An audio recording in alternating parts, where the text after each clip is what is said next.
அபியை காணோம். யார் அபி? காதல் கதை எதையாச்சும் எழுதிருக்கீங்களா? உங்களுக்கு கவிதை பிடிக்குமா இல்லை காதல் பிடிக்குமா? சரி, அபியா உங்களுக்கு எப்படி தெரியும்? சொல்லுங்க, நான் கேட்க தயாரா இருக்கேன். நீங்கள் நிறைய பேரை பார்த்துருப்பீங்க, பழகிருப்பீங்க. ரொம்ப அழகாக இருக்கீங்க. உங்கள் மனசுக்கு இன்னும் யாரையும் பிடிக்கலையா? இல்ல சார், அபி நீங்க யாரும் இல்ல. அபியை தெரியலன்னு சொன்னது தான் என்னால் ஏற்றுக்க முடியல. ஆனால் இது கற்பனை இல்லை, நிஜம்தான்னு உங்களால் நிரூபிக்க முடியுமா?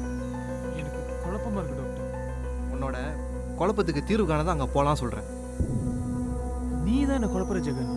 ஸ்கிசோஃபீனியா, பைபோலார் டிஸார்டர், இதெல்லாம் இல்லாத ஒன்று இருக்கிற மாதிரி கற்பனை பண்ணுற ஒரு நோய்.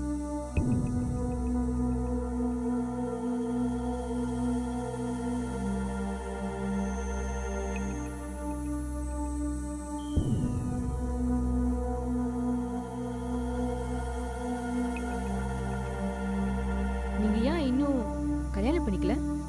கல்யாணத்துக்கு அப்புறம் இப்படியே இருப்பீங்களா? உங்களுக்கு கடவுள் நம்பிக்கை இருக்கா?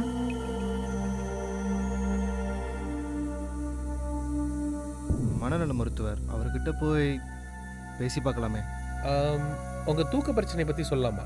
என்ன நோயாளியாக பார்க்குறது எனக்கு கொஞ்சம் கூட பிடிக்கல வாசு.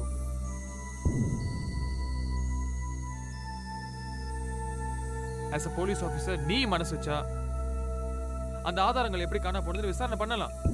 இது உங்களுக்கு விபரீதமாக தெரியலையா? அப்போ கதிர் அபியை பற்றி சொன்னதெல்லாம்